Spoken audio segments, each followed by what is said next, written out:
Antano Mika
በስመ አብ ወወልድ ወመንፈስ ቅዱስ አሐዱ አምላክ አሜን። በክርስቶስ ክርስቲያን በወልድ ውሉድ በመንፈስ ቅዱስ መንፈሳውያን የተባላችሁ የክርስቶስ ቤተሰቦች የእናታችን የቅድስት ድንግል ማርያም የአስራት በኩራት ልጆች ሁላችሁም በያላችሁበት በወደደን ባፈቀረን በጌታችን በመድኃኒታችን በኢየሱስ ክርስቶስ ፍጹም ሰላምታ ሰላም ልላችሁ ወዳለሁ። ከድሚያችን ይሄንን ቀን ሰዓት ደቂቃ ባርኮ ቀድሶ እግዚአብሔር ለዚህ ለተቀደሰ ቀን አድርሶናልና ለቅድስት ሥላሴ ክብር ምስጋና ይግባው። አትለይምና እናቱ እናታችን ወላዲተ አምላክ እመብዙሃን ለስም አጠራሯ ክብር ምስጋና ይድረሳት። እንኳን ለሊቀ መላእክት ለቅዱስ ሚካኤል ዓመታዊ ክብረ በዓል መታሰቢያ በሰላምና በጤና በጠብቆቱ ጠብቆን አደረሰን አደረሳችሁ። እንደዚሁም ለጻድቁ አባታችን ለአቡነ ሳሙኤል ዘዋልድባ እንደዚሁም በስንክሳር ዘወርሃ ሰኔ 12 ቀን ተዘክረው ለሚውሉ ቅዱሳን ሰማዕት ደናግል መነኮሳያን በሙሉ መታሰቢያ ክብረ በዓል በሰላምና በጤና አደረሰን አደረሳችሁ። ውድና የተወደዳችሁ የቅዱሳን ዝክር ተከታታዮች ቤተሰብ ሁላችሁንም በመግቢያው ላይ ፍጹም በሆነው በክርስቶስ ሰላምታ እንዳቀረብኩላችሁ ይሄንን ገድል ድርሳናት ስንክሳር የምትሰሙ በድጋሚ እንዳትረሱ ሁልጊዜም አንድ ብርጭቆ ውሃ በማዘጋጀት ይሄንን ገድል አምናችሁ ጸልያችሁ ሰምታችሁ በጽሞና ብትጠጡት ከያዛችሁ ደዌ ትፈወሳላችሁ። ብትጠመቁት ከያዛችሁ ከአጋንንት ስራት ትፈታላችሁ። እንደዚሁም በቤታችሁ የተለያየ መንፈስ ቢላክ ወይም ተልኮም ከሆነ ካለም ምትፈትሹበት የምታባረሩበት የምትጠበቁበት ስለሆነ ሁላችሁም ይሄን እንድታደርጉ በቅዱሳኑ ስም ጠይቃችኋለሁ። በሁለተኛ ደረጃ የምጠይቃችሁ ደግሞ ይሄንን ጸበል ጸዲቅ እኔ አዘጋጅቼ ወደ እናንተ ሳቀርብላችሁ በእነዚህ በተወደዱ ቅዱሳን ስም ሳታልፉ ሳትረሱ ሳትሰለቹና ሳትዘነጉ ላይክ በማድረግ ሼር በማድረግ እንዲሁም ደግሞ መልካም አስተያየታችሁን በመጻፍ እንድትዘክሩኝ እንድታግዙኝ በቅድስት ሥላሴ ስም ሁላችሁንም እጠይቃለሁ። የተወደዳችሁ የተከበራችሁ የቅዱሳን ዝክር እንዴት ቆያችሁ? እንዴት ከረማችሁ? በጣም ደስ የሚል ዜና ነው እንግዲህ ዛሬ ይዤላችሁ የመጣሁት። ከዚህ ቀደም እንደነገርናችሁ እናንተም እንደጠየቃችሁኝ በተለይ በተደጋጋሚ እንግዲህ ራሱን የቻለ ዩቲዩብ ከፍተህ በተለይ ደግሞ የቅዱሳንን ቦታ እንደዚሁም የተለያዩ መንፈሳዊ አገልግሎት የምትቀርጽበት የዩቲዩብ ቻናል አዘጋጅልን ባላችሁኝ መሰረት የዩቲዩብ ቻናል አዘጋጅቻለሁ። እሱም በዩቲዩብ ቻናሌ ላይ ታገኙታላችሁ። በዚህ አጋጣሚ በመጀመሪያ እዚህ ጋር እንደምትመለከቱት በዩቲዩብ ቻናሌ ስትገቡ የቅዱሳን ዝክር ላይ ስንገባ በአጠቃላይ ማለት ነው እዚህ ጋር የአሮን ቭሎግ የሚል አለ። እየገባችሁ ሁላችሁም ሰብስክራይብ እንድታደርጉኝ ሁላችሁንም በእውነት በትህትና ጠይቃችኋለሁ። አሁኑኑ 1000 ሰብስክራይብ እንዲገባ ፈልጋለሁ። ለስራ ለመቀጠል የግድ እንደምታውቁት ዩቲዩብ ስለሚጠይቅ በዚህ መልኩ ሁላችሁም ይሄን ማድረግ ብትችሉ በጣም ደስ ይለኛል። ከፍቅር አንፃር ይሄንን መልእክት እንግዲህ ሳቀርብላችሁ ለሁላችሁም ነው።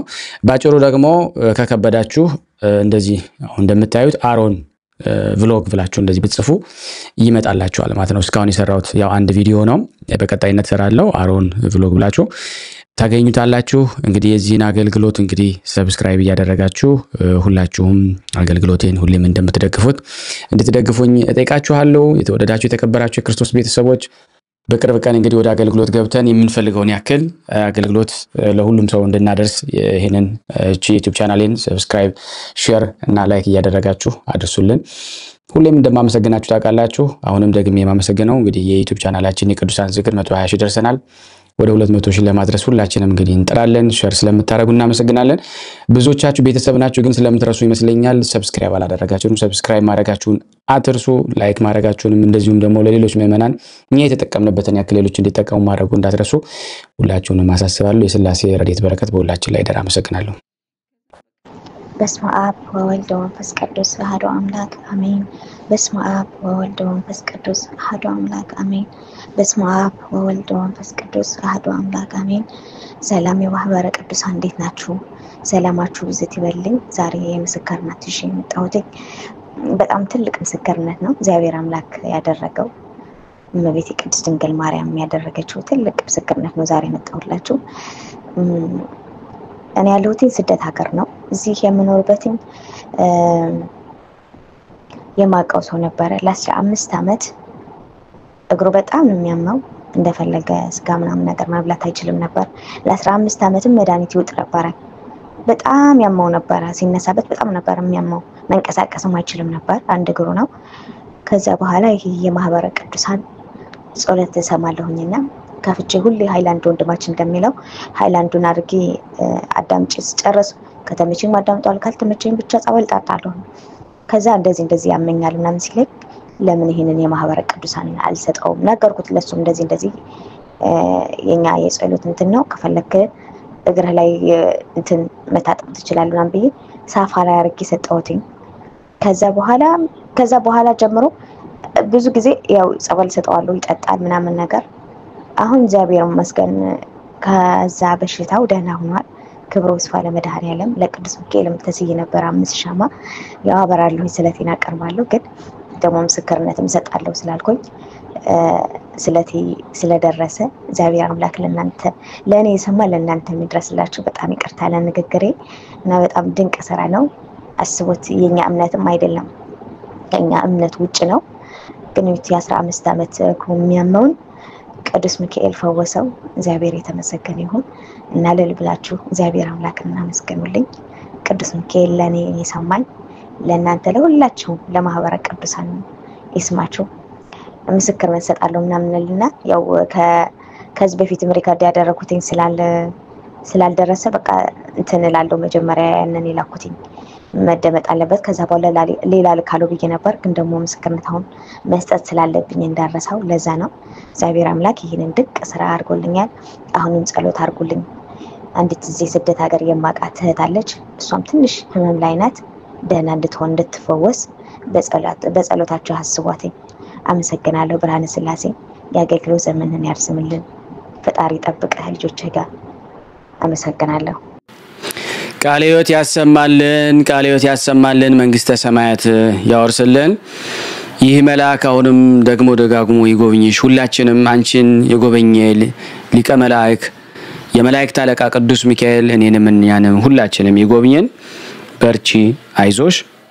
የተወደዳችሁ የተከበራችሁ የቅዱሳን ዝክር ተከታታዮች በሊቀ መላእክቱ በቅዱስ ሚካኤል ስም አስይዣችኋለሁ። እስቲ ሁላችሁም አንዴ ሸር አድርጉት። አሁን ለምእመናን በስም በአካል በግብር ሶስት በመለኮት በአገዛዝ በስልጣን በባህሪ በህልውና ግን አንድ አምላክ በማለት በአብ በወልድ በመንፈስ ቅዱስ ስም አምነን ሰኔ በባተ 12 ቀን የሚጸለይ የሚነበብ የቅዱስ ሚካኤል ድርሳን እንናገራለን።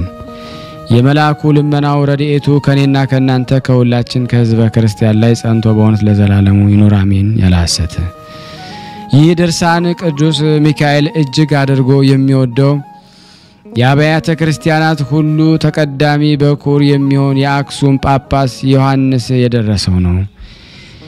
ኪልቅያ በምትባል ሀገር ሃይማኖቱ የጸና አስተራኒቆስ የሚባል አንድ ታላቅ መኮንን ነበር። የሚስቱም ስም አፎሚያ ይባላል። ሁለቱም እግዚአብሔርን የሚፈሩ የመላእክት ሁሉ አለቃ የሆነ ቅዱስ ሚካኤልን በፍጹም ልቦናቸው የሚወዱ ነበሩ። በየወሩም በቅዱስ ሚካኤል ስም በገንዘባቸው እየከፈሉ ለነዳያን ይመጸውቱ ነበር። የበዓሉን መታሰብ ያደርጉ ነበር። በጊዜው በኋላ ባሏ አስተራኒቆስ ታመመ። በዚህ ጊዜ ሚስቱ አፎሚያ እያዘነችና እያለቀሰች እንዲህ አለች፣ ጌታዬ ሆይ የምነግርህ ነገር አለኝ፣ በጥሞና ስማኝ። ይኸውም ሴት ባሏ በሞተ ጊዜ ቤት ፈት እንደምትሆንና የዕለት ምግቧንም ለማግኘት ልዩ ልዩ አይነት ፈተና እንደሚደርስባት አንተ ታውቃለህ። እንግዲህ አንተ ከዚህ ዓለም በሞት ተለይተ ብቻዬን በምቀርበት ጊዜ ከሐዘኔ የሚያረጋጋኝ አባት እናት ወይም ተስፋ የሚሆነኝን የሚያጽናናኝን ልጅ የለኝም። ስለዚህ አሁን አንተ በሕይወት ሳለ በማልትና በሌሊት ከሰይጣን ጠብ አድነኝ። በስዕል ቤት አስቀምጬ እማጸንበት ዘንድ የመላእክት ሁሉ አለቃ የሆነ የቅዱስ ሚካኤልን ስዕል ከእንጨት ታስቀርጽልኝ ዘንድ እጠይቃለሁ አለች። አስተራኒቆስም ወደ እንጨት ጠራቢ መልእክተኛ ልኮ ከወይራ እንጨት ወይም እጽ ዘይት የመላእክት አለቃ በሆነ በቅዱስ ሚካኤል አምሳል ስዕል ቅረጽልኝ አለው። እንዲሁም ብላቴኖቹን የብርና የወርቅ እንጥረኛ ጥሩልኝ ብሎ አንጥረኛው ከመጣ በኋላ በቅዱስ ሚካኤል አምሳል ከወርቅና ከብር የተሰራ ስዕል ሰርቶ አስተራኒቆስ ሰጠው። እርሱም ለሚስቱ ለአፎሚያ ሰጣትና በስዕል ቤቷ ሰቅላ በክብር አስቀመጠችው። እንደተባለው ባሏ ሞቶ ነፍሱ ወደ ሰማይ ካረገች በኋላ ከዚህ ዓለም ተግባር በመራቅ በፍጹም ልቦና የእግዚአብሔር ተገዢ ሆነች። በማልትና በሌሊት በቅዱስ ሚካኤል ስዕል ፊት እየሰገደች የመላእክት ሁሉ አለቃ ቅዱስ ሚካኤል ሆይ ጠብቀኝ፣ ለሁል ጊዜም ከኔ አትለይ፣ ይቅር በለኝ፣ ይምረኝም ዘንድ ወደ እግዚአብሔር ጸልይልኝ እያለች ትጸልይ ጀመረ። በጎ ሥራዋም ከዕለት ወደ ዕለት ከፍ እያለ ሄደ። ለነዳያንና ለችግረኞችም ምጽዋት መስጠትንም የየዕለቱ ተግባሩ አደረገች። ይህን በጎ ሥራዋን የተመለከተ ሰይጣን በመቀኝነት ተነሳሳባት። በብዙ ብስጭትና ደንፍላት በሴት ባልቴቶችና በሕፃናት የተመሰሉ በብዙ ሰራዊት ሰይጣናትን ታጅቦ ወደሷ መጥቶ በቤቷ አጥር ደጃፍ ተቀመጠ። ከዚያም የምትራዳትን ወይም ገረዷን አፎሚያን ጥሪልኝ አላት። ገረዲቱም አፎሚያ ካለችበት ሄዳ ብዙ ሕፃናትን ያስከተሉ የሴት ባልቴቶች ከሁለተኛው በር ተቀምጠዋል አለቻት። ከዚህም በኋላ አፎሚያ ማን ይሆን በማለት እየተጠራጠረች ወጣችና በመላእክት አለቃ የሆነ የቅዱስ ሚካኤል ስዕል ወዳለበት ቤቷ ይገባ ዘንድ ጋበዘችው። እንደዚሁም በበሩ አጠገብ የተቀመጡትን አረጋውያን ሴቶችን እናቶች ሆይ በረከታችሁን ረድኤታችሁ ይደረሰኝ ዘንድ ኑ ከቤቴ ግቡና ጸልዩልኝ። የመላእክት አለቃ የሆነ የቅዱስ ሚካኤልን ስዕል የተሳለውን ጌታ አስተራኒቆስ ከመሞቱ አስቀድሞ ለሱ አደራ ሰጥቶኛልና አለቻቸው። ጌታዬ ከሞተ ወዲህ ግን ልጅም ቢሆን የወንድ ጾታ ያለው ሰው በቤቴ ገብቶ ስለማያውቅ ምናልባት ከመካከላችሁ ወንድ ቢኖር ከቤት እንዳትገቡ በእግዚአብሔር ስም አምላችኋለሁ አለቻቸው። በመበለት ተመስሎ የመጣ ዲያብሎስ ወደ ቤት እንግባ ዘንድ አንችልም። በአንቺም የጸሎት ቤት ተገኝተን ልንጸልይ አይገባንም። ወደ አንቺ ከመምጣታችን አስቀድሞ ስለ አንቺ ስለኛም ባለንበት ቦታ ጸልይለን አላት።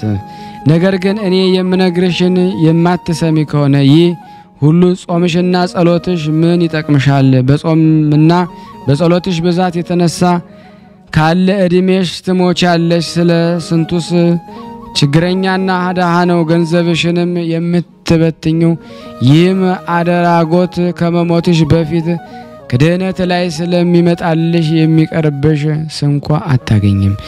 እንዲሁም ደግሞ ባሌ ወይም ጌታዬ ከሞት ወዲህ የወንድነት ጾታ ያለው ሰው ከቤቴ ገብቶ ደሞ አያውቅም ትያለሽ። ነገር ግን መጽሐፍ እንደተናገረው ባል የሌላት ሴት ሁሉ በቤቷ ረድኤት በረከት የለውም፣ በሕይወትም የመኖር ተስፋዋ የመነመነ ነው አላት። ዳግመኛም የምነግርሽን በጥሞና አዳምጪኝ። አስቀድሞ እግዚአብሔር ቅዱሳኑንም አዳምና ሔዋንን ወንድና ሴት አድርጎ ፈጠራቸው። ዛሬም ይህንን ልነግርሽ የመጣሁት የአንቺ ፍቅር አገብሮኝ አይደለምን?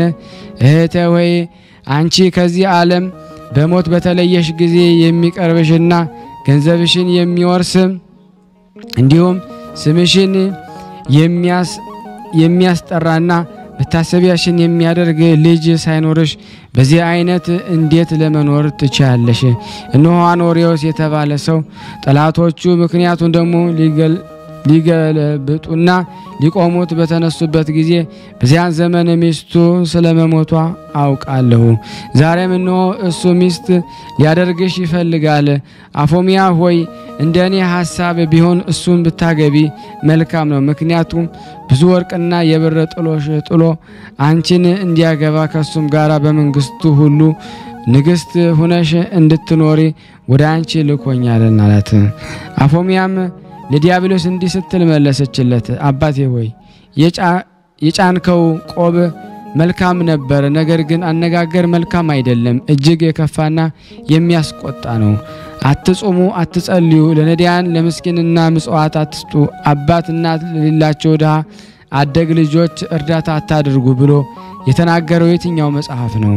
ሁለተኛስ ባል አግቢ እያልክ የምትመክረኝ ሴት ባሏ ከሞተ በኋላ ሌላ ባል እንድታገባ ወንድም ሚስቱ ከሞተች በኋላ ሌላ እንዲያገባ አንተ የሰራው ነው ወይስ ከመጽሐፍ ያገኘው ነው?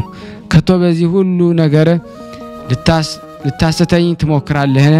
እኛ ነብይ ዮናስ ታላቂቱ ሀገር ነነዌ እስከ 3 ቀን ትጠፋለች ሲል እግዚአብሔር አዟል ብሎ እንዳስተማራቸው ሰምተናል።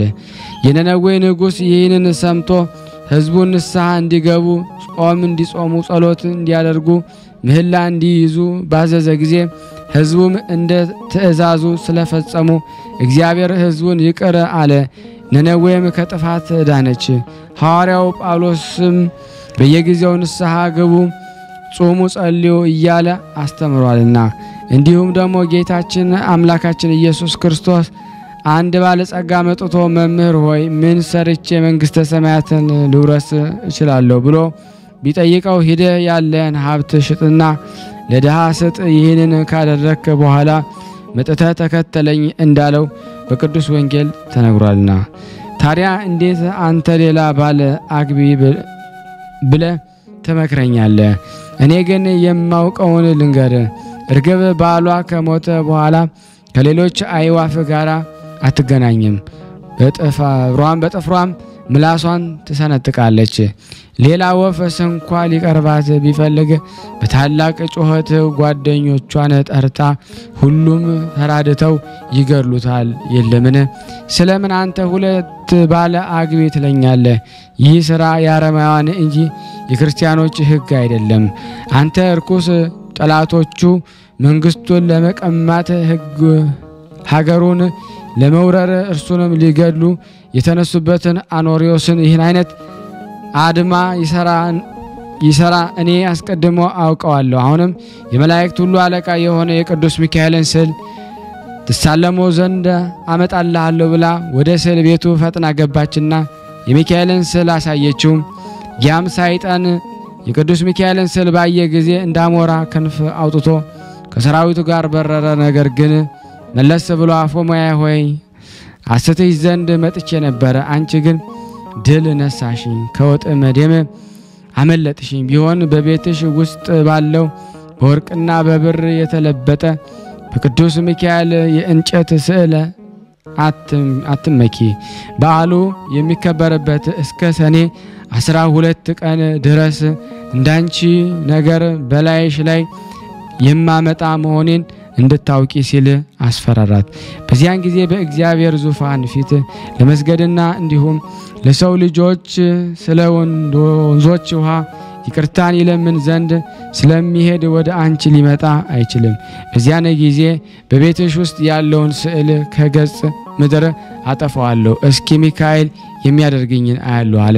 አፎምያም ተመልሰ ብትመጣ የመላእክት አለቃ በሆነ በቅዱስ ሚካኤል የጸሎት ኃይል አፍረ ትመለሳለህ ብላ በጌታችን በኢየሱስ ክርስቶስ ትምህርተ መስቀል አምሳል በአራቱ ማዕዘን አማተበችበት። በዚያን ጊዜ ዲያብሎስ ሀፍረቱን ተከናንቦ ሄደ። እሷም ጾም በመጾም ምጽዋትን በመጾት ጸሎት በመጸለይ በጎ ስራዋን እያስፋፋች ሄደች። ከዚህ በኋላ ያ ሰይጣን የዓመቱ 10ኛ ወር በሆነ ጊዜ በሰኔ 12 ቀን የቅዱስ ሚካኤል በዓል በሚከበርበት ዕለት በመላእክት አምሳል አስኬማ አክሊል አድርጎ በእጁ ትምህርተ መስቀል የሌለበት የወርቅ ዘንግ ይዞ በሌሊት ወደ እርሷ መጣ። በዛም ወደ ቤት ገብቶ አፎምያ ሆይ ሰላም ላንቺ ይሁን፣ እንዴት አለሽ? እጣንሽ ጸሎትሽ በጠቅላላውም በጎ ምግባርሽ ሁሉ ወደ ሰማይ አርጎ ከእግዚአብሔር ዙፋን ፊት ቀርቧል። ፈጣሪሽም ከመላእክቶች ሁሉ እጅግ በጣም ተደስቷል። በዚህም የተነሳ ስለ በጎ ስራሽ ባለ ዘመንሽ ሁሉ እጠብቅሽ ዘንድ ወደ አንቺ ልኮኛል አላት። አፎምያም አንተ ማነህ? ስምህስ ማን ይባላል አለችው። እሱም እኔ የመላእክት ሁሉ አለቃ የሆነ ቅዱስ ሚካኤል ነኝ። ባለፈው ጊዜ የቅዱስ ሚካኤል በዓሉ በሚከበርበት ዕለት በሰኔ 12 ቀን ለሰውና ለእንስሳ ሁሉ በእግዚአብሔር ዘንድ ምሕረትን ለመለመን ስለሚሄድ ወደ አንቺ አይመጣም ሲል ዲያብሎስ ሲነግርሽ ሰምቼ ነበርና ለዚህ እንዳይፈታተንሽ እንዳይበረታታብሽ ስለ አንቺ ከሰማይ ወረድኩ። አሁንም ለኔ ልትሰግጂ ይገባሻል። ሰማያውያን መላእክት ወገኖች ሰማይ ትቼ አንቺን ለማዳን ወደ አንቺ መጥቻለሁ አላት። አፎምያም አንተ ሚካኤል ከሆንክ ከቤቴ ውስጥ እንዳለው እንደ ሚካኤል ስዕል በዘንግህ ጫፍ ላይ ትምህርተ መስቀል ለምን የለበትም አለችው። ዲያብሎስም እንደዚህ አይደለም፣ በቤት ውስጥ ያለ ስዕል የሚያመሰግኑበት ጊዜ መላእክት እንዲሆን ያደርጋሉ፣ በእኛ በመላእክት ዘንድ ግን ይህ አይነቱ ምልክት የለም አላት። ዳግመኛ ማፉያ ምድራዊ ንጉሥ ማዘዣ ጽፎ በሚያስተላልፍበት ጊዜ ማህተም ሳያትምበት ቢልከው የሚያምነው ወይም የሚቀበለው የለውም። እንዲሁም መላእክት ከሰማይ በወረዱ ጊዜ በትረ መስቀል ያልያዘውን መልአክ ነው ብሎ አያምኑበትም። ይልቁንም እንጃለችው ይንቁታል እንጃለችው። ይልቁንስ መልአክ ከሆንክ ተሳለመው ዘንድ የሚካኤልን ስዕል ላመጣልህ አለችው። በዚያን ጊዜ ዲያብሎስ ፊቱ ተለወጠ፣ በጨለማ የተሸፈነ ተራራ አከለ። አይኖቹም እንደ እሳት ቀሉ፣ አፉም ጨለማን እንደተመላ ታላቅ ጉድጓድ ወይም ገደል መሰለ። ከአፉ ሽታ እጅግ የከፋ ጭስ ይወጣ ነበረ። ይገላትም ዘንድ ዘሎ አነቃትና አንቺ አፎምያ እንዴት ይህን ፈተና ታመጭብኛለሽ? ከእንግዲህስ ከአንቺ ጋር እሞታለሁ እንጂ አልተውሽም ማለት። በዚያን ጊዜ በታላቅ ቃል ወደ ቅዱስ ሚካኤል እንዲህ ስትል ጮኸች።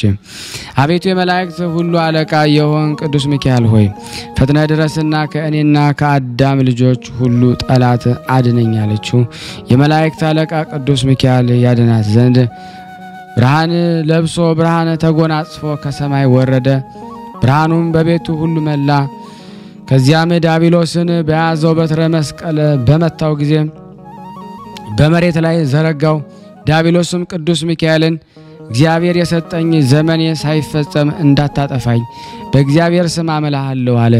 ከዛሬ ጀምሮ ስምህ ከሚጠራበት ስዕልህ ካለበት ቦታ ሁሉ ፈጽሞ አልደርስም። የመላእክት አለቃ ቅዱስ ሚካኤል ሆይ ቀድሞም ከሰማይ ያወረድከኝ ከክብሬም ያዋረድከኝ ከሹመቴ ያሻርከኝ አንተነ አሁንም ይቅርታ አድርግልኝ እያለመነው በዚያን ጊዜ ቅዱስ ሚካኤል ዲያብሎስን አሳፍሮ አዋርዶ ለቀቀው። ወደ አፎሚያ መለስ ብሎ ንዕድ ክብርት የሆንሽ የእግዚአብሔር ታማኝ አገልጋይ አፎሚያ ሆይ ጸሎትሽ ምጽዋትሽ በጎ ስራሽ ሁሉ ወደ ሰማይ አርጓል፣ ከእግዚአብሔር ዙፋን ፊት ቀርቧል። አሁንም ሂደሽ ከቤተ ክርስቲያን ገብተሽ ጸሎት አድርሺ። በዛሬው ቀን ነፍስሽ ከስጋሽ ትለያለችና ብሎ ነገራት። መላእክት ሁሉ ወደ አንቺ መጥተው ነፍስሽን ወደ መንግስተ ሰማያት ያሳርጋሉ። ከባልሽ ከአስተናራኒቆስ ነፍስ ጋራም ደግሞ ለዘላለም በዚያ አርፋ ትኖራለች አለ። በዚያን በኋላ አፎሚያም እያየችው ቅዱስ ሚካኤል ወደ ሰማይ አረገ። እሷም ንጹህ ልብስ ለብሳ ወደ ቤተ ክርስቲያን ሄደችና የክርስቶስን ስጋና ደሙ ተቀበለች። ከዚያም ከጳጳሱ ዘንድ ቀረበችና አቤቱ ሆይ በዛሬው ቀን ወደ ቤቴ መጥተህ ቤቴን ባርክልኝ፣ ቀሳውስትን ዲያቆናትን ዘመራንንም አስከተለህና ስለ እኔ ጸልይልኝ አለች። ብላቴኖቿንም ያለኝን ገንዘብ ሁሉ አቀርቡልኝ፣ ነዳያንን በመንገድ ያገኛችሁትን ሁሉ ጥሩልኝ አለቻቸው። እነሱም ጳጳሱና ቀሳውስቱ ዲያቆናትን ለሌሎችም የቤተ ክርስቲያን አገልጋዮች ሁሉ መጥተው በቤቷ ተሰበሰቡ። በኋላ ያላትን ገንዘብ በጳጳሱ እጅ ለነዳያን መውታ በሰላም ወደ ቤታቸው ገቡ። ይገቡም ዘንድ አሰነበተቻቸው። ጳጳሱንና ካህናቱን ወደ አዳራሽ አስገብታቸው ጳጳሱን በወርቅ ወንበር አስቀመጠችው። ካህናቱም በጳጳሱ በግራና በቀኝ በብር ወንበር አስቀመጠቻቸው። ለጳጳሱ ስለ ክብር ከእግሩ በታች ደግሞ የአበባ ምንጣፍ አነጠፈውላት ነበር። ስለዚህ በኋላ በመካከላቸው ቆመችና እጇን ወደ ሰማይ በመዘርጋት መምህራን እንዳስተማሯት በሀገረ ቋንቋ ወደ እግዚአብሔር ስትጸልይ ጀመረ። ጳጳሳቱም አባቴ ሆይ የንስሐ ጸሎት ስጠኝ ብላ ልብሷን በመሬት ላይ አነጠፈችና ተንበረከከች። ከዚያም ጳጳሱን ገንዘብ ሁሉ በአንተ አማካይነት ለኔና ለባሌ ለአስተራኒቆስ ለሰማዕታችን መታሰቢያችን ይሆን ዘንድ ለነዳያን መጽውትልኝ አለችው። በዚያን ጊዜ እንዲህ የሚካኤልን ስዕል አምጣልኝ አለችና ካመጣላት በኋላ ተሳለመችና በቤቷ ላይ ደግሞ አስቀመጠችው። ያ ስዕል ከፊቷ ላይ ተነስቶ እንደ አሞራ በሮ የመላእክት ሁሉ አለቃ የሆነ በቅዱስ ሚካኤል ቤተ ክርስቲያን ገብቶ በቤተ መቅደሱም መካከል ያለ መስቀያ ደግሞ ተሰቀለ። ከዚህ በኋላ ይህ ስዕል ለምልሞ መልካም ፍሬ አፍርቶ ስለተገኘ በዚህ ሀገር ታላቅ ደስታም ሆነ። በሀገሩ ያሉ ድውያን፣ ሕሙማን፣ ርኩሳን አጋንንት ያደረባቸው ቅጠሉን ቆርጠው በውሃ በታጠቡበት ጊዜ ከደዌያቸው ይፈወሳሉ ነበር። ይህም እስካሁን ድረስ ይደረጋል። ከዚህ ሀገር የመላእክት አለቃ በሆነ በቅዱስ ሚካኤል ስም ብዙ ታላቅ ታምራትን አድርገዋል። እንደዚሁ የመላእክት አለቃ የሆነ የቅዱስ ሚካኤል በረከት ንዕድ ክብርት የሆነች የአፎሚያ ጸሎት ከሁላችን ሕዝበ ክርስቲያን ላይ ጸንቶ ለዘላለሙ ይኑር አሜን። ያለ ሐሰት ከጽንፍ እስከ ጽንፍ የሚበር ንስራ አርያም የሚባል ጣዕመ ዜማው ወይም ውዳሴው እንደ ማር የጣፈጠ ንዑድ ክቡር የሆነ ቅዱስ ሚካኤል ያደረገው ተአምር ይሄ ነው። ወዳጁን ከሆንን ከኔ ከናንተ ከሁላችን ሕዝበ ክርስቲያን ላይ ጸንቶ በእውነት ለዘላለሙ ይኑር አሜን። ያለ ሐሰት የጸሎቱ ኃይል ከሲኦል ረግረግ ያወጣል። ከዚህም በሚመጣው ዓለም ከክፉ ነገር ሁሉ ይጠብቀው። ርጉም ከሆነ ከተኩላ አፍ ያድነው። ተንኮለኛ የሆነ ከሳጥናኤል ወጥመድ ይሰውረው ለዘላለሙ አሜን።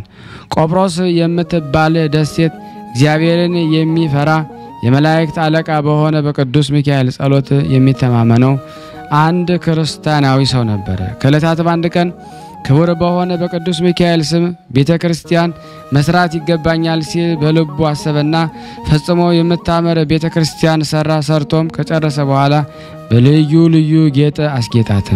ከዚህ በኋላ በቅዱስ ሚካኤል ስም የሰራትን ቤተ ክርስቲያን ይባርክለትና ያከብርለት ዘንድ ወደ ኤጲስቆጶስና ካህናቱ መልእክት ላከ። ለቤተ ክርስቲያኑ ማስመረቂያም ብዙ ደግስ ደግሶ ታላቅ በዓል አደረገ።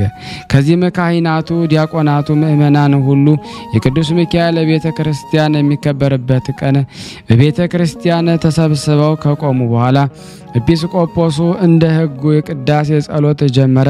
በዚህች አገር ጋኔን ያደረበት አንድ አይሁዳዊ ሰው ነበርና እሱም መላ አካላቱ ለምጽ ወጥቶበት የሚጨነቅ ጥርሱን የሚያፋጭ የሚያሰቃይ በጽኑ ደዌ የተያዘ ነበረ። ከደዌም ጽናት የተነሳ ሰውነቱ ሁሉ እንደ ድንጋይ ደርቆ ነበረ። የመላእክት አለቃ የቅዱስ ሚካኤል ቤተ ክርስቲያን የሚከበርበትና የሚቀደስበት ቀን እንደደረሰ በሰማ ጊዜ ከመኝታው ተነስቶ ልብሱን ለውጦ የክርስቲያንን ልብስ በመልበስ ፍጹም ክርስቲያን መስሎ ከቤተ ክርስቲያን ገብቶ ከሕዝቡ ጋር ቆመ። ኤጲስቆጶሱም ቅዳሴ ቤተ ክርስቲያኑን በፈጸመ ጊዜ የተቀደሰበትን ቅዳሴ ጠበል በቤተ ክርስቲያን ዙሪያና ግድግዳውን ሁሉ ሲረጭ ያ አይሁዳዊ በቆራጥ ልብ እና በጽኑ ሃይማኖት ቅዳሴ ጠበሉን ተቀብሎ ራሱን ረጨ፣ ሰውነቱን ሁሉ ታጠበበት። የመላእክት አለቃ በሆነ በቅዱስ ሚካኤል ስዕል ፊት የሚያበራ የቀንዲል ዘይትም ወስዶ እንዲህም እያለ ተቀባ። አቤቱ ጌታዬ ቅዱስ ሚካኤል ሆይ ከዚህ ጽኑ ደዌ ፈጥነ ፈውሰኝ፣ ከዚህ ከክፉ የለምጽ በሽታ አድነኝ። ከዚህ ሁሉ በሽታ ብታድነኝ ለቤተ ክርስቲያን ምንም ያልተቀላቀለበት ንጹሕ የሆነ 20 ወቄት ወርቅ ሰጣለሁ። በጌታችን በኢየሱስ ክርስቶስ ስም ተጠምቄ ፍጹም ክርስቲያን ሆናለሁ። የወልድ የእግዚአብሔር ሰው መሆኑንም አምናለሁ። ስለ አዳም ሔዋን ስለ ልጆቻቸው ሲል ከዳዊት ወገን ከተወለደች ከመቤታችን ከስጋዋ ስጋ ከነፍሷ ነፍስ ነስቶ መወለዱን በትክክል ተቀብዬ አምናለሁ። ባለ የሕይወት ዘመኔ ሁሉ ለቤተ ክርስቲያን ሳገለግል እኖራለሁ አለ።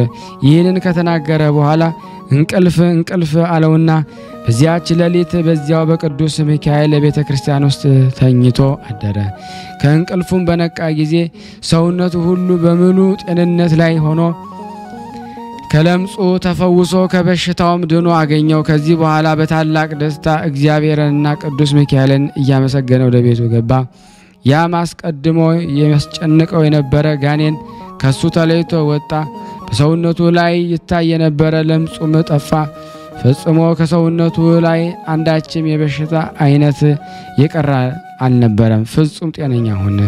ያም አይሁዳዊ ከጽኑ ደዌ ፈጽሞ በዳነ ጊዜ ለቅዱስ ሚካኤል ቤተ ክርስቲያን እሰጣለሁ ብሎ ቃል የገባበትን ያን 20 ወቄት ንጹሕ ወርቅ ሰጠ። በዚያን ጊዜ ፈጥኖ ወደ ኤጲስቆጶሱ ዘንድ ሄደና ቅዱስ ሚካኤል ያደረገለትን ተአምራት ሁሉ ነገረው። ከለምጹ እንዳዳነውና ካደረበት ጋኔን እንዴት እንዳላቀቀውም አስረዳው። ከዚያም ኤጲስቆጶስነቱን አባቴ ሆይ ከዛሬ ጀምሮ ክርስቲያን ሆን ዘንድ ፈቅዳለሁ፣ ስለዚህ አጥምቀኝና ከቅዱሳኑ ማህበር አንድ አድርገ ደመረኝ እያለ ለመነው። ኤጲስቆጶሱም እሺ ብሎ ከቤተሰቡና ከዘመዶቹ ጋር ጠመቀውና ክርስቲያን አደረገው። ከዚህ በኋላ ያ አይሁድ ሰው በጸናች ሃይማኖት ጸንቶ በበጎ ሥራ ተጠምዶ የቅዱስ ሚካኤል ቤተ ክርስቲያን ለማገልገል ወሰነ። እንዲሁም በጨለማ ለነበሩ ሰዎች ብርሃን ወጣላቸው። በድንቁርና በቀቢጸ ተስፋ ለነበሩ ሰዎች ዕውቀት ተገለጸላቸው። በክደት በኃጢአት ለነበሩ ንስሐ ተሰራላቸው፣ ሃይማኖቱን ተሰጣቸው ተብሎ በነቢዩ እንደተናገረ ቅዱስ ሚካኤል ፈጽሞ ከነበረበት ጨለማ ወደ ብርሃን እንዴት እንደመለሰውና ያደረገለትን ተአምራት ሁሉ ለሕዝቡ ሲናገር ኖረ።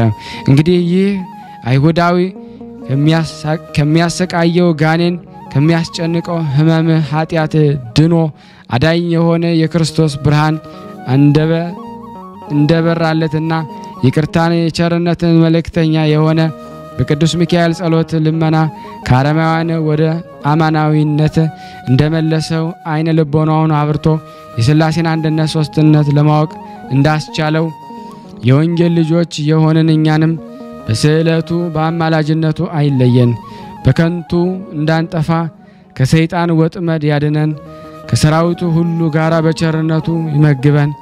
ሰውን የሚያስቱ ሰራዊት ሳጥናኤል አይተው ይሸሹ ዘንድ ሰይፈ ረድኤቱ ከጎናችን አይራቅ።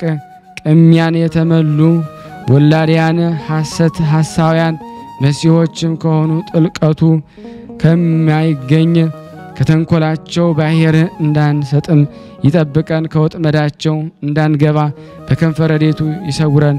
ከዚህም ሁሉ በቸርነቱ በመጋረጃ ይሰውረን ዘንድ ሁሉ ጊዜ እየመጣ ይጎብኛል። ከቀድሞ ጀምሮ ቂም በቀል የሌለበት የምሕረት አማላጅ ነው። ኃይለ ጸሎቱና አማላጅነቱ ከኔ ከሥላሴ ማህበር ተኞች እንዲሁም ከቅዱሳን ዝክር ቤተሰቦች ከክፉ ነገር ሁሉ ይጠብቀን እስከ ዘላለሙ ድረስ አሜን። አንድ አምላክ በሆነ በአብ በወልድ በመንፈስ ቅዱስ በማመን በባህሪ በህልውና አንድ አምላክ ብለን አምነን ሰኔ በባተ 12 ቀን የመላእክት ሁሉ አለቃ የሆነ የቅዱስ ሚካኤል የበዓሉ መታሰቢያ እንዲከበር እንናገራለን። ልመናው አማላጅነቱ ከኔና ከናንተ ከሁላችን ህዝበ ክርስቲያን ላይ ጸንቶ ለዘላለሙ ይኖር አሜን። የሚከበረበት ምክንያት እንዲህ ነው።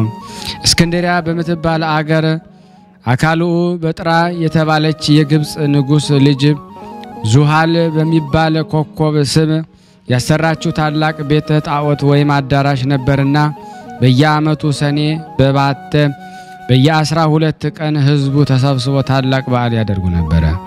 በዚያም አዳራሽ ውስጥ በዚያች ሀገር የሚኖሩ ሰዎች ዘንድ የሚፈራና የሚከበር ስሙ ዙሃል የሚባል የብርሃት ጣዖት ነበረ። በዓሉ የሚከበረበት ዕለት ብዙ ፍሪዳ ይታረድ ነበር። አባ እለእስክንድሮስ የተባለ እስከ ተሾመ ድረስ ለዚያ ጣዖት ክብር እየሰጡ በዓል እያደረጉ ለብዙ ዘመን ቆዩ። ይኸውም የ300 ዓመት ምህረት ተፈጽሞ የ4ኛው ምዕተ ዓመት መካከል ላይ ነበር። አባ እለእስክንድሮስም በእስክንድሪያ አገር ሊቀ ጵጵስና በተሾመ ጊዜ ያን ጣዖት ይሰብረው ዘንድ ወዶ ሳለ በሀገሪቱ ያሉ አንድ ወግ አጥባቂዎችና በአድሃሪያን ከለከሉት። ነገር ግን ቆስጠንጢኖስ ጻድቅ በነገሰ ጊዜ የክርስትና ሃይማኖት ስለተስፋፋች አባ እለእስክንድሮስ ዳግመኛም ይህ ጣዖት ሊሰብር ተነሳሳ። አሁንም እነዚያ ሰዎች የዚህን የጣዖት በዓል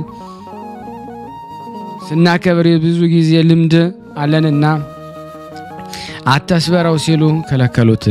ኖ ይህ ጣዖት እያለ ካንተ በፊት 18 ሊቃነ ጳጳሳት ነበሩ። ነገር ግን ልማዳችንን ሳይለውጡ በስም ላይ ደግሞ አንዳችም ተቃውሞ ሳያደርጉ አልፈዋል አሉት። አባ እለእስክንድሮስ ግን ይህ ጣዖት የሚያጠፋ እንጂ የሚያለማ ወይም የሚጠቅም አለመሆኑን መልሶ ነገራቸው። ብዙ ማስረጃም አቀረበላቸው። እሱን ደግሞ የሚያከብር ሁሉ ሰይጣናትን እንደሚያመልክ ሆኖ መቆጠሩን ገለጸላቸው። ዳግመኛ አባ እለእስክንድሮስ እንዲህ አላቸው፣ ምክሬን ብትሰሙ ሐሳቤን ብትቀበሉ ይህን በዓል ቀድሞ እንደነበር አድርጌ እሰራላችኋለሁ። ይህን ጣዖት ሰብረን ምኩራቡን ባርከን ቅዱስን ቤተክርስቲያን ሰርተን ክብር በሆነ በቅዱስ ሚካኤል ስም ሰይመን ታላቅ በዓል እናደርግለታለን። መስዋዕቱንም ለልዑል እግዚአብሔር ይሆናል። የሚታረዱትም በጎች፣ ሰንጋዎች ለችግረኞች፣ ለጦማዳሪዎችና ለአንካሶች መሰጠት አለባቸው። ስለዚህም ክብር ምስጋና ይግባውና ከጌታችን ከኢየሱስ ክርስቶስ ዘንድ ክብር የሆነ ቅዱስ ሚካኤል ክብር ያሰጣችኋል አላቸው። እነሱም ይህን በጎ ምክር ደስ ስላሰኛቸው ትእዛዙንም በመቀበል የመላእክት አለቃ በሆነ በቅዱስ ሚካኤል ስም ቤተክርስቲያንን ሰሩ። ያችን ቤተክርስቲያን በእስክንድሪያ አገር የታወቀችና ታላቅ ስም ጠሪ ገዳም ሆነች። በግብጽ አገር እስላሞች እስከ ነገሱ ድረስ ብዙ ዘመን ኖረች። ከነገሱ በኋላ ግን ያችን ቤተክርስቲያን አፈረሷት። ይህም ባኤል ከተሰራ ጀምሮ እስከ ፈረሰችበት ቀን ድረስ ንዑድ ክቡር የሆነ የቅዱስ ሚካኤል በዓል የአገሩ ሰዎች ሁሉ እየተሰበሰቡ ያከብሩት ነበር። እነሱም መካከል እግዚአብሔር እጅግ አድርጎ የሚፈራ ወር በገባ በየ12 ቀን የቅዱስ ሚካኤልን ዝክሩን የሚዘክርና ይልቁንም በህዳር 12 እና በሰኔ 12 ቀን በታላቅ ክብር የሚያከብር አንድ ሰው ነበረ። እግዚአብሔርን ለሚፈራ ሰውም ርህራሄ የሌለው በሱ ላይ ደግሞ ጥላቻ ያደረበት ባለጸጋ ጎረቤት ነበረው። የቅዱስ ሚካኤልን በዓል የሚያከብርበት ጊዜ ሁሉ ይዘባበትበት ይሳለቅበት ነበረ። ይህ እግዚአብሔር የሚፈራ ሰው በዚያን አይነት በጎ ስራ ብዙ ጊዜ ከኖረ በኋላ ከዚህ ዓለም ድካም ያርፍ ዘንድ የሞቱ ጊዜ ቀረበ። ሚስቱንም ጠርቶ በጎ ስራንም ከመስራት ለድሃ ከመመጽወት ቸል አትበይ፣ የቅዱስ ሚካኤልን በዓል በየወሩ ከማክበር አትቦዝኝ፣ ይልቁን በህዳር 12 ቀን ከፍ ባለ ስነ ስርዓት እንድታከብሪ አደርግሻለሁ አላት። በሚሞትበትም ጊዜ ሚስቱ ጸንሳ ነበረ። ይህም ሰው ደግሞ በሰላም አረፈና ፍጹም መንግስተ ሰማያትን ወረሰ። ከዚህም በኋላ ሚስቱ የመውለጃዋ ጊዜ ተቃርቦ ነበርና ምጥ ይዟት በታላቅ ጭንቅ ላይ እንዳለች አንተ የእግዚአብሔር መልአክ ሆይ በእኔ ላይ ይቅርታን አውርድ፣ ከዚህ ከደረሰብኝ ጭንቅ ይገላግለኝ ዘንድ ስለኔ እግዚአብሔር ለምንልኝ፣ አንተ ከእግዚአብሔር ዘንድ ታላቅ ባለሟልነትን ተሰጥቶሃልን እያለች ለመነችው። ይህን በምትልበት ጊዜ ያለችበት ቤት ብርሃን ተመላ፣ ከጭንቀቷም ዳነች። መልአኩ በጣም ያማረ ወንድ ልጅን ሰጣት። የእግዚአብሔር መልእክተኛ ቅዱስ ሚካኤልን ከሰማይ ወርዶ ያን ሕፃን ባረከውና ቸርነት ርኅራኄ የሌለውን የዚህን ባለጸጋ ገንዘብና ሀብት እርሻውን ሁሉ ይህ ሕፃን እንዲወርስ እግዚአብሔር አዟል አለት። ያን ጊዜ ያ ባለጸጋ ከበሰትዮዋ ቤት መስኮት አጠገብ ሆኖ ሁኔታውን ሁሉ ይመለከት ነበረ። ይህን ነገር በሰማ ጊዜ ልቡ በታላቅ ሐዘን ተነካ። ሕፃኑንም የሚገልበትን ምክንያት የሚፈልግ ጀመር። ነገር ግን እግዚአብሔር በቅዱስ ሚካኤል ጸሎት ብላቴናውን ከክፉ ነገር ሁሉ ይጠብቀው ነበረ። ብላቴናውም 10 ዓመት በሆነው ጊዜ እናቱ በጣም ችግር ጸናባት።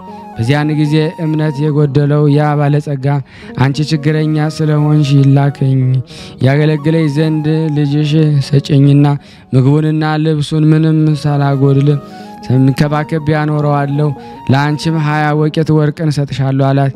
ይህንን ባለ ጊዜ ስለ ችግሯ በጣም በመደሰት ልጇን ሰጠችውና 20ውን ወቄት ወርቅ ተቀበለች። ብላቴናውንም በወሰደ ጊዜ እንግዲህ ሐሳቤ ሁሉ ዛሬ ተፈጸመልኝ አለ። በጣም ደስታ ተሰማው። ከዚህ በኋላ በልጁ ቁመት ልክ ሳጥን አሰርቶ ሕፃኑን በሳጥኑ ውስጥ አግብቶ ከቶ በላዩ ላይ ደግሞ ቆለፈበትና ሳጥኑን ወስዶ ከባሕር ጨመረው። እንዲሁም ደግሞ የሳጥኑን ቁልፍ መክፈቻ አብሮ ሰወረው። ነገር ግን በእግዚአብሔር ፍቃድ ያ ሳጥን ሳይሰጥም በባህር ላይ ደግሞ እየተንሳፈፈ ከዚያች ሀገር ርቃ ወደምትገኝ የባህር ወደብ ደረሰች። በባህሩ አካባቢ በጎቹን አሰማርቶ የሚጠብቅ አንድ ሰው ነበርና ያን ሳጥን ባየ ጊዜ በባህሩ አወጣውና ወደ ቤቱ ወሰደው።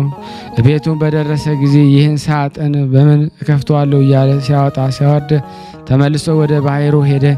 በሄደም ጊዜ እግዚአብሔር አሳሰበው። በሄደም ጊዜ አንድ አሳ የሚያጠምድ ሰው አገኘ። ያ በግ ጠባቂ አሳ አጥማጁን በእኔ ስም መረብን ወደ ባህር ጣል፣ የተሰገረውን አሳ ለእኔ ይሆናል፣ ዋጋውን ግን እከፍልሃለሁ አለ። አሳ አስጋሪው እንደተነጋገረ መረቡን ከባህር ቢጥል ታላቅ አሳ ተያዘና ለሰውም ሰጥቶ ዋጋውን ተቀበለ። እሱም ያን አሳ ከቤተሰቦቹ ጋር ጠብሶ ይበላ ዘንድ በችኮላ ወደ ቤቱ ሄደና የአሳውን ሆድ ቢሰነጥቀው የዚያን የሳጥን ቁልፍ መክፈቻ አገኘ። በዚያን ጊዜ ይህ መክፈቻ የዚህ ሳጥን ቁልፍ መክፈቻ መሆን አለበት ሲል አሰበና ቁልፉን ለመክፈት ቢሞክር ወለል ብሎ ተከፈተ። በዚህም እየተደነቀ ሳለ ሳጥኑን ቢከፍት ያ ባለጸጋ ሊገድለው ያሰበውን ሕፃን በሳጥኑ ውስጥ አገኘው። ባየው ጊዜ እጅግ ተደስቶ በባህር ውስጥ ስላገኘው ስሙን ባሕራን ብሎ ሰየመውና አንድ ልጅ አድርጎ እንደ ልጁ አድርጎ ይንከባከበው ዘንድ ወሰነ። ከባሕራን ሀገር የበግ ጠባቂ አገር የ10 ቀን ጎዳና የሚያስኬድ ርቀት ነበረው። ከብዙ ዓመታት በኋላ ያ ባለጸጋ ሰው ለንግድ ከሀገሩ በመጣ በጉዞም ላይ ሳለ ፀሐይ ስትገባ ከዚያ የበግ ጠባቂ ዘንድ ደረሰ። በግ ጠባቂው ነው ወንድሜ ሆይ ባንተ ዘንድ የማድርበት ቢኖር ታሳድረኝ ዘንድ ለምንሃለሁ፣ ኪራዬንም እከፍላለሁ ብሎ ጠየቀውና ያ በግ ጠባቂ ወደ ቤቱም አስገባው። ባለጸጋውም ገብቶ ጥቂት ካረፈ በኋላ በግ ጠባቂው ያን ብላቴና ባህራን ብሎ ሲጠራው ሰማው። በሰማውም ጊዜ ልጅህ ነውን ብሎ ጠየቀው። በግ ጠባቂው አዎን፣ ይህን አሁን ጎልማሳው ነው የምታይ ወጣት ገና ሕፃን ሆኖ ሳለ በሳጥን ተከቶ ከባህር ውስጥ ተጥሎ አግኝቼው ወስጄ አሳድጌዋለሁና ልጄ ነው አለው። ባለጸጋውም ይህንን ነገር በሰማ ጊዜ ፈጽሞ ደነገጠ። ይገድለው ዘንድ ፈልጎ በባህር ውስጥ የጣለው ሕፃን መሆኑን አወቀ። በበነጋውም መንገዱን ለመሄድ ሲዘጋጅ ልዩ ልዩ ምክንያት ወይም ሰይጣናዊ ሐሳብ በመፍጠር በግ ጠባቂው ወንድሜ ሆይ አንድ የማስቸግርህ ጉዳይ አለኝ፣ ይኸውም በቤት የረሳሁት ነገር ስላለ እገሊት ወይም በምትባል ሀገር ሂዶ መልእክት ያደርስልኝ ዘንድ ይህን ብላቴና እንድትሰጠኝ ነው። የድካሙንም ዋጋ 20 ወቄት ወርቅ እከፍላለሁ አለ። ያም በግ ጠባቂ ስለ ወርቁ ስጦታ ደስ በመሰኘት ያን ጎልማሳ ጠርቶ ልጄ ባህራን ሆይ ይህ ክቡር ሰው ለሥራ ጉዳይ ወደ ቤቱ ሲልክህ ይፈልጋልና መልእክቱን አድርሰለት፣ እግዚአብሔር በሰላም ያግባ ሲልም ጠየቀው። ልጁም እሺ መልካም ነው አባቴ ሆይ ያዘዝከኝን ሁሉ ለመፈጸም ዝግጁ ነኝ አለ። በዚያን በኋላ ያ ባለጸጋ ይችን የመላእክት ደብዳቤ ይዞ ወደ አንተ የመጣውን ስሙ ባህራን የተባለውን መላእክቱ በደረሰች ጊዜ ፈጥነህ ግደለው፣ ገለህም ሳጥኑን በጉድጓድ ጣለው። እኔ በሰላም ተመልሼ እስክመጣ ድረስ ማንም ይህን ሚስጥር አይወቅ የሚል ጽሑፍ ለሹም ጽሑፉ አዘጋጀ። እንዲሁም በሹምና በሱ መካከል የሚተዋወቁበትን ማህተም ደብዳቤው ላይ አትሞ ለባህራን ሰጠው። ለመንገዱም የሚሆነው ስንቅ ሰጥቶ ላከው። እነሱ መልእክቱን ለማድረስ በሚጓዙበት ጊዜ ከቦታው ለመድረስ የአንዲት ቀን መንገድ ሲቀረው እነሆ ክቡር የሚሆን የመላእክት አለቃ ቅዱስ ሚካኤል በንጉሥ ጭፍራ አምሳል በፈረስ ተቀምጦ ወደሱ ደረሰና ወዴት እንደሚሄድ ጠየቀው። ባህራንም ከአንድ ባለጸጋ ሰው የተጻፈ ደብዳቤ ይዤ እሱን ለማድረስ እገሊት ወደምትባል አገር እሄዳለሁ አለ። ንዑድ ክቡር የሆነ ቅዱስ ሚካኤል እስኪ የመላእክቱን ደብዳቤ አሳየኝ ባለው ጊዜ ከግርማው የተነሳ ፈርቶ ሰጠው። መልአኩም ደብዳቤው ላይ የተጻፈው መልእክት ሞት ደምስሶ ከኔ ከባለጸጋው እገሌ የተጻፈ ይልና ይህንን መልእክት ይዞ ለመጣ ሰው እገሊት የምትባለው ልጁን አጋቡት፣ ዳሩለት፣ በዱር የተሰማራውን ከብቴንን በቤት ያለውን ሀብቴንና በጠቅላላውም የሚንቀሳቀስና የማይንቀሳቀሰው ንብረቴን በሙሉ አውርሻዋለሁና እኔ እስክመጣ ድረስ አትጠብቁ። በሄድኩበት አገር የምቆይበት ጉዳይ አለኝ። በቤቴና በንብረቴ ላይ በሙሉ ስልጣን ሰጥቼዋለሁና የወደደውን ያደርግ ዘንድ አትከልክሉት። ስለዚህም በእኔና በአንተ መካከል የምንተዋወቅባት ምልክት አድርጌለታለሁ የሚል ጽሑፍ ጽፎ ሰጠውና እንዲህ ወደ ባለጸጋው ቤት ሄደና ይህን መልእክት አድርስ፣ ንገሩ እንዳይገልጽብህ ከእኔ ጋራ መገናኘታችሁንና የመልእክቱን ጽሑፍ እንደለወጥኩል ለማንም አትናገር ሲል አስጠነቀቀው። ባህራንም እሺ ጌታዬ እንዳዘዝከኝ አደርጋለሁ ብሎ ጉዞውን ቀጠለና የዚህን ባለጸጋ ቤት እየጠየቀ ከደረሰበት ደብዳቤውን ለሹሙ ሰጠው። ያም ሹም ደብዳቤውን ተቀብሎ ሲያነብ የታመመበትን ማህተም እውነተኛ መሆኑን ካረጋገጠ በኋላ እግዚአብሔር እንዳዘዘው በቤተ ክርስቲያን ደንብ የባለጸጋውን ልጅ በተክሊል አጋባው። የሰርጉንም በዓል እስከ 40 ቀን ድረስ በታላቅ ደስታ አከበሩ። ከሰርጉም በዓል ፍጻሜ በኋላ ያ ባለጸጋ ሰው ከሄደበት አገር ወደ ሀገሩ ተመልሶ ገባና በቤቱ አካባቢ ሲደርስ የደስታና የዘፈን ድምፅ ምንድነው ሲል ጠየቀ። ሰዎችም ባህራን የተባለ ጎበዝ ካንተ ዘንድ ልጄን ዳሩለት የሚል ትእዛዝ አምጥቶ ልጁን አግብቶ በሰርጉ ምክንያት ይዘፍናሉ ይደሰታሉ።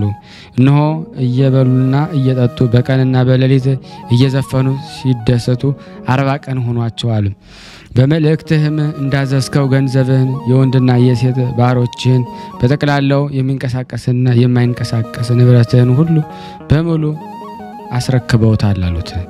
ያም ባለጸጋ ይህን ቃል በሰማ ጊዜ ከድንጋጤ የተነሳ በታላቅ ቃል በመጮህ ከመሬት ላይ ተከስክሶ ሞተና ነፍሱን አጋንንት ተረክበው ወደ ሲኦል አወረዷት። በዚህም በኋላ ባሂራን የተባለ ያጎልማሳ ንዑድ ክቡር የሆነ የቅዱስ ሚካኤል በዓል በየወሩ እያከበረ ዝክሩን እየዘከረ ይኖር ጀመረ። በዚያን ጊዜ በጉዞ ላይ ሳለ ተገልጾለት የሞቱን መልእክት ወደ ሕይወት የለወጠለት ቅዱስ ሚካኤል እንደሆነ አወቀ ተረዳ። ስለዚህም ንዑድ ክቡር በሆነ በቅዱስ ሚካኤል ስም ያማረች የተዋበች ቤተክርስቲያን ሰራ። በስዕሏም አሰርቶ በውስጧ ካስቀመጠ በኋላ ሕሙማንና ድውያን በመፈወስ በስዕሉ ልዩ ልዩ ታምራትን አደረጉ። ባህረንም በዚያች ቤተክርስቲያን ላይ ማይረቅ ስናን ተሹሞ እስከ ዕለተ ሞቱ ድረስ የመላእክት አለቃ ቅዱስ ሚካኤል ሲያገለግል ኖረ። እሱ አባቱና እናቱ ልጆቹን ቤተሰቡን ሁሉ ስለሱ በቅዱስ ሚካኤል ጸሎትና ልመና የዘላለም ሕይወትን ያለበት ፍጹም መንግሥተ ሰማያትን ወረሱ። በዚያች እግዚአብሔር ወልድ ከሙታን ተለይቶ በተነሳባት ዕለት ቅዱስ ሚካኤል በእግዚአብሔር ዙፋን ፊት እየሰገደ እንዲህ እያለ ይማልዳል። አቤቱ ፈጣሪ ሆይ በምድር ላይ ስምህን የሚጠሩትን መታሰቢያን ዝክር የሚዘክሩትን ትምርልኝ ዘንድ እኔ አገልጋይ መልእክተኛ እለምንሃለሁ። በቸርነትና በይቅርታ ሻለው እውነት በሆነ ማሂላ አንተ ይቅር ባይ ነህና ክቡር ምስጋና ይገባውና እግዚአብሔር እንዲህ ሲል ይመልስለታል። የመላእክት አለቃ ቅዱስ ሚካኤል ሆይ በሰማይ ያሉ መላእክት ይለምኑሃል። ነው እኔም እሳታውያን በሆኑ ክንፎች እየታቀፍክ 3 ጊዜ ከሲኦል ነፍሳትን ታወጣ ዘንድ አዛለሁ። ሁሉን ለማድረግ እንድትችል ስልጣን ሰጥቻለሁ አለው። የመላእክት አለቃ ቅዱስ ሚካኤል ይህን የቸርነትን ቃል በሰማ ጊዜ እጅግ ተደሰተ። እንዳዘዘው በምድር ላይ መታሰቢያውን የሚያደርጉትን ነፍሳት 3 ጊዜ በክንፍ እየታቀፈ አውጥቶ ባሕረ እሳትን አሻገራቸው። የሊህም ነፍሳት ቁጥራቸው እጅግ የበዛ ስለሆነ ከእግዚአብሔር ቁጥራቸው የሚያውቀው የለም።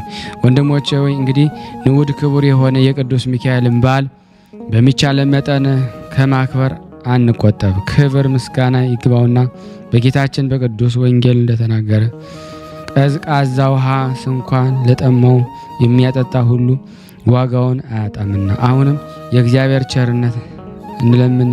የመላእክት አለቃ በሆነ በቅዱስ ሚካኤል አማላጅነት ከሰይጣን ወጥመን እንዲያድነን ነቀጥቃጠ ሕሙማን ከእኛ ያርቅልን ዘንድ የምድርንም ፍሬ ሁሉ እንዲያበዛልንና በጎ ሥራ ለመስራት የሚያስችል ኃይል ይሰጠን ዘንድ እንዲሁም ኃጢአታችንን እንዲያስተሰርይልንና ከኛ ወገን የሞቱትን ነፍሳቸውን በበጎ እረፍት ያሳርፍ ዘንድ የወጡትን አባቶቻችንና ወንድሞቻችን በሰላም ወደ ቤታቸው ይመልሳቸው ዘንድ በመካከላችንም ፍቅርን መስርቶ በጸናች በቀናች ሃይማኖት እስከ ዘላለም ፍጻሜ ያጸናን ዘንድ ቅዱስ ፍቃዱ ይሁንልኝ። ንዑድ ክቡር የሆነ የመላእክት ሁሉ አለቃ ቅዱስ ሚካኤል ያደረገው ተአምር ሊቆጥሩት የማይቻል ብዙ ስለሆነ በእኛ ላይ ኃይል ረድኤቱ አድሮብን ይኑር እስከ ዘላለሙ ድረስ አሜን።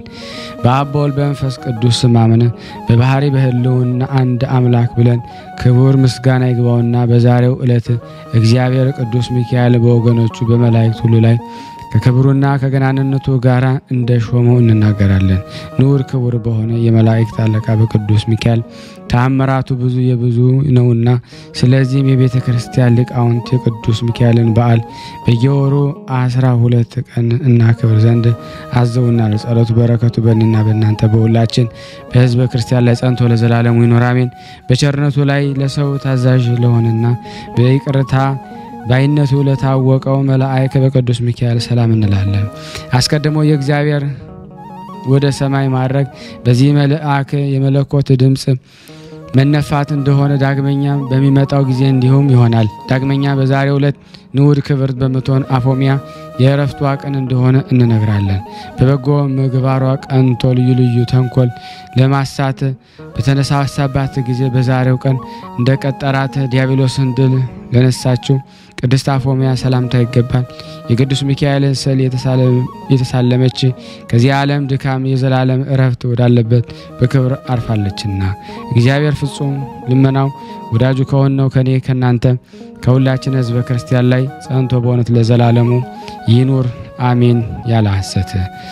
ዳግመኛም በዛሬው ዕለት ብፁዕና ንጹሕ የሆነ ሰማያዊ ሚስጥር የተገለጸለት ኢትዮጵያዊ ንጉሥ ላሊበላ ያረፈበት ቀን ነው። በዚህ ጻድቅ ንጉሥ ጸሎት እግዚአብሔር ይቅር ይበለን ለዘላለሙ አሜን። ከእንጨትና ከጭቃ ያይደለም በፈለገው አይነት ድንጋዮች እንደ ጭቃ እየተሳቡለት በመንፈስ ቅዱስ ጥበብ ቤተ መቅደሶችን ለአነጸ ለሰራ ለንጉሥ ላሊበላ ሰላምታ ይገባል። ነጋሲቱንና መሳፍናውያን ይጠይቅለት ዘንድ የነገስታትን የታላላቅ ሰዎች ተድላ የሚሆን ይህ ማዕረ በተወለደበት ዕለት በንብ ተከበበ። በደገኛውም ጻድቅ ትንቢት የሊቀ ጵጵስናውን ሹመት ከእግዚአብሔር ላገኘ ሊቀ ጳጳስ በቄርሎስ ሰላም እላለሁ። ከዚህ ዓለም ስህተት በራቀ በዚህ መምህር ጠል ትምህርት ምእመናን ለመላው ብዙ ደቂቀ ወንጌል በረከት በሁላችን ላይ አድሮ ይኖር ዘንድ ለዘላለሙ አሜን። ያቀረብነውን ጸሎት ልመናችንን ይቀበለን ዘንድ ቸርነቱ ነው እንጂ እንደኛ ኃጢአት ብዛት እንዳይሆን በአንድነቱ ነን። ቅዱስ የሆነውን ስሙን አባታችን ሆይ ብለን እንጥራ። አባታችን ሆይ በሰማያት የምትኖር ስምህ ይቀደስ፣ መንግስትህ ትምጣ፣ ፈቃድህ በሰማይ እንደሆነች እንዲሁም በምድር ትሁን። የዕለት እንጀራችንን ስጠን ዛሬ፣ በደላችንን ይቅር በለን እኛም የበደልነውን ይቅር እንደምንል፣ አቤቱ ወደ ፈተና አታግባን ከክፉ ሁሉ አድነን እንጂ መንግስት ያንተ ናትና ኃይል፣ ክብር፣ ምስጋና ለዘላለሙ አሜን። እመቤታችን ቅድስት ድንግል ማርያም ሆይ በመልአኩ በቅዱስ ገብርኤል ሰላምታ ሰላም እንልሻለን። በሐሳብሽ ድንግል ነሽ፣ በሥጋሽም ድንግል ነሽ። አሸናፊ እግዚአብሔር ናት፣ ሰላምታ ላንቺ ይገባሻል። ከሴቶች ሁሉ ተለይተሽ አንቺ የተባረክሽ ነሽ፣ የማኅፀንሽ ፍሬ የተባረከ ነው። ጸጋን የተሞላሽ ቅድስት ደስ ይበልሽ፣ ልዑል እግዚአብሔር ከአንቺ ጋር ነውና ከተወደደ ልጅሽ ከጌታችን ከመድኃኒታችን ከኢየሱስ ክርስቶስ ዘንድ ይቅርታና ምሕረትን ለምኝልን ኃጢአታችንን ያስተሰርይልን ዘንድ ለዘላለሙ አሜን። ምስጋና ይሁን አንድ አምላክ ለሚሆን ለአብ ለወልድ ለመንፈስ ቅዱስ ዛሬም ዘወትርም ለዘላለሙ አሜን አሜን። ውድና የተወደዳችሁ የቅዱሳን ዝክር ቤተሰቦች ሆናችሁ ይህን ፕሮግራም የምትከታተሉ ሁላችሁም በቅንነት ሼር፣ ላይክ በማድረግ ለምእመናን እንድታደርሱልን በሥላሴ ስም ሁላችሁም እንጠይቃለን። ከዚህ በመቀጠል ስንክሳር ዘወርኀ ሰኔ 12 በሥላሴ ስም አነባለሁ። አንድ አምላክ በሚሆን በአብ በወልድ በመንፈስ ቅዱስ ስም ሰኔ 12 ቀን በዚህ ዕለት የከበረ የመላእክት አለቃ የመልአኩ የሚካኤል መታሰቢያ ነው። የሊቀ መልአኩ የቅዱስ ሚካኤል በረከት በሁላችን ላይ አድሮ ለዘላለሙ ይኑር አሜን። ሙሉውን በድርሳኑ ላይ ስላቀረብኩላችሁ ይህን ዘልዬ ቀጣዩን አነብላችኋለሁ። ዳግመኛ በዚህች ቀን እግዚአብሔር የሚፈራ አስተራኒቆስ የሚስቱ የቅድስት አፎሚያ የእረፍቷ መታሰቢያ ነው። የቅድስት አፎሚያ በረከቷ በእኔም በእናንተ በሁላችን በሕዝበ ክርስቲያን ላይ ጸንቶ ለዘላለሙ ይኑር አሜን። ሙሉውን ድርሳኑ ላይ አቅርቤላችኋለሁ ቅድም ማለት ነው። በዚህች ዕለት ለአባቶች ሊቃነ ጳጳሳት ስድስተኛ የሆነ የእስክንድርያው ሊቀ ጳጳሳት አባ ዩስጦስ አረፈ። ይህ የከበረ አባት ከእስክንድርያ አገር ሰዎች የተማረ አዋቂ ሰው ነበረ። እርሱንም ደግሞ ከእናቱና ከአባቱ ከሌሎችም ብዙዎች ሰዎች ጋር የክርስትና ጥምቀትን ወንጌላዊ ማርቆስን አጠመቀው። ከዚህ በኋላ አናጉስጢስነትን ሾመው። አናጉስጢስነትንም በኋላ ዲቁናን ሾመው። ከዚህ በኋላ በሌላ ጊዜ ቅስና ሾመው። በቅዱስ አንያኖስ ዘንድ እያገለገለ የቤተ ክርስቲያን መጽሐፍትን በመማር አደገ። ሕዝቡም ሁል ጊዜ ይመክራቸውና ይገስጻቸው፣ ያስተምራቸውን በቀናች ሃይማኖትን ያጸናቸው ነበረ። አባ አብርሃምዮስ ባረፈ ጊዜ ያለ ፍቃዱ ወስደው በእስክንድርያ ከተማ ሊቀ ጵጵስና ሾሙት። በግብፅ አገር ያለች ቤተ ክርስቲያንም በመልካም አጠባበቅ እንዲገባ ጠበቃት። በወንጌላዊ ማርቆስ ወንበርም 12 ዓመት ከኖረ በኋላ በሰላም አረፈ። ለእግዚአብሔር ምስጋና ይሁን፣ እኛንም በጸሎቱ ይማረን። በረከቱ ከኔና ከእናንተ ከሁላችን ሕዝበ ክርስቲያን ላይ ጸንቶ በእውነት ለዘላለሙ ይኑር አሜን ያለ ሐሰት። በዚህች ዕለት ለአባቶች ሊቃነ ጳጳሳት 67ኛ የሆነ የእስክንድርያ ሊቀ ጳጳሳት አባ ቄርሎስ አረፈ። ከእርሱም አስቀድሞ የነበረ አባ ገብረ ክርስቶስ ባረፈ ጊዜ ኤጲስቆጶስነት የሕዝቡ አለቆች ተስማምተው ወደ አስቄጥስ ወደ አባ መቃርስ ገዳም ወጡ። ለዚህ ለከበረች ሹመትም የሚገባውን እየመረመሩ 2 ወር ያህል ኖሩ። በአባ ዮሐንስ ሐጺር ገዳም የትንቢት መንፈስ ያደረበት ስሙ ገብረ ኢየሱስ የሚባል አንድ ሰው ነበረ። ለእርሱም የእግዚአብሔር መልአክ ተገልጾለት እንዲህ አለው፣ ለኤጲስቆጶሳቱ ለዚህ ለከበረ ሹመት የሚገባ ስሙ ገአርጊ የሚባል በመካከላቸው አለና አትዘኑ በላቸው አለው።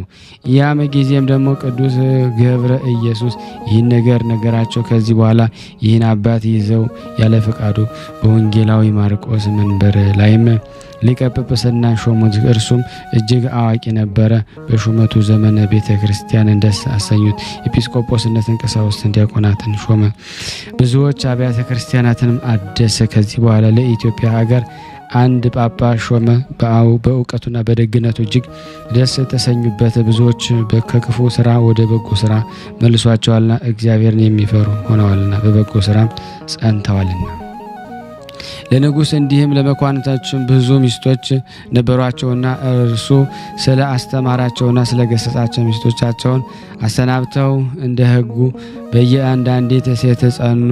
የከበረ አባ ቄርሎስን 11 ዓመት ከ3 ወር ተኩል ሲፈጸምለት ስጋውና ደሙን ተቀበሎ በሰላም አረፈ። ስጋውን ወደ አስቄጥስ ገዳም ወደ አባ መቃርስ ደብር ተሸክመው ወስደው ከከበሩ ሊቃነ ጳጳሳት አጽም ጋር አኖሩት። ለእግዚአብሔር ምስጋና ይሁን፣ እኛንም በዚህ አባት ጸሎት ይማረን። በረከቱ ከኔና ከኛ ከእናንተ ከሁላችን ጋር ጸንቶ ለዘላለሙ ይኖር አሜን።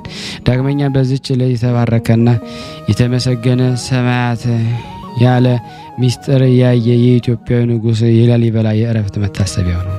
ይህንንም ቅዱስ ወላጆቹ በተወለዱ ጊዜ እግዚአብሔርን በመፍራትና በበጎ ስራ ሁሉ አሳደጉት። አድጎ አካለ መጠን በአደረሰም ጊዜ ታላቅ ወንድሙ ንጉስ ቀናበት። መልእክተኞችንም ልኮ ወደ እርሱ አስመጣው። ምክንያቱም ሽቶ ከ3 እስከ 7 ዓመት እስከ ሰዓት እንዲርፍበት አዘዘ። ከዚህም በኋላ በፊቱ እንዲያቆሙት አዘዘ። ባቆሙትም ጊዜ የደረሰበትን ጉዳት እንደሌላ አይተው ንጉሱን መኳንንት ሁሉ አደነቁ። የእግዚአብሔርን መልአክ በግርፋት ሰውሮታልና።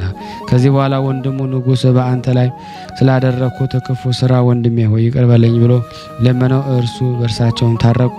ከዚህ በኋላ እግዚአብሔር መንግስትን አወረሰው። መንግስትንም በዚያ ጊዜ እግዚአብሔርን በሚያገለግልበት ስራ በረታ። ሁሉ ጊዜ ለድሆች ለምስኪኖችም ለችግሮችም የሚመጸውት ነበረ።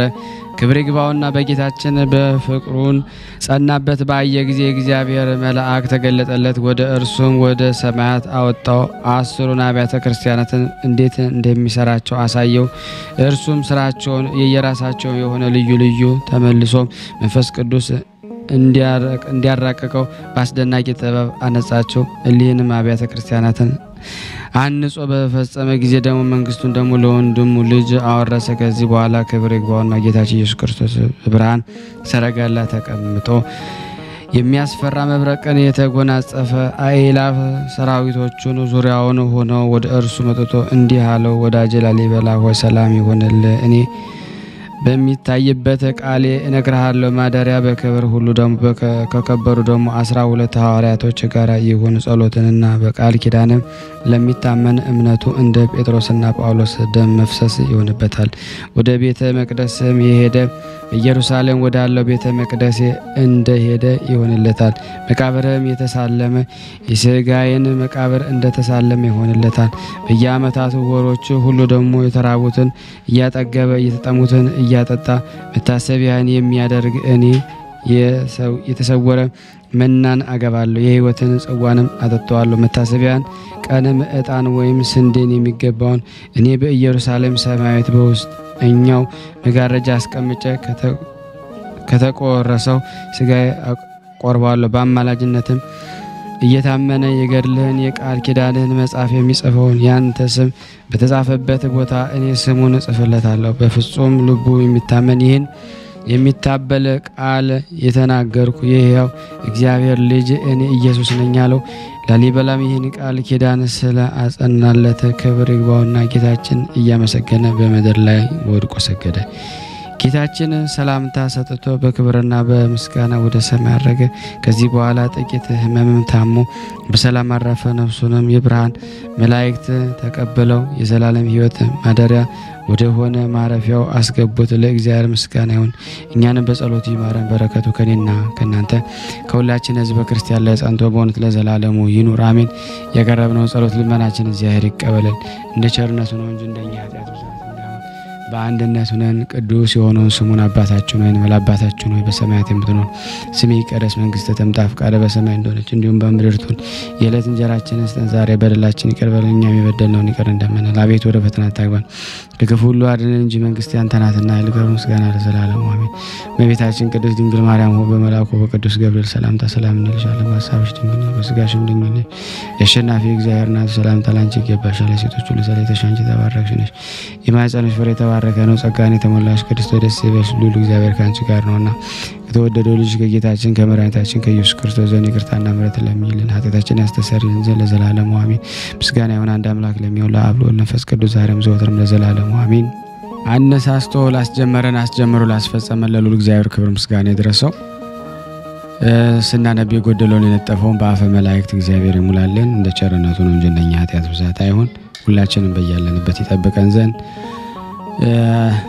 የሱ በጎ ፍቃድ ይሆንልን። እንዲሁም ደግሞ ይህን ቪዲዮ የምትመለከቱ ሼር ላይክ በማድረግ ለሁሉም ምእመናን ታደርሱ ዘንድ በቅዱስ ሚካኤል ስም ጠይቃችኋለሁ።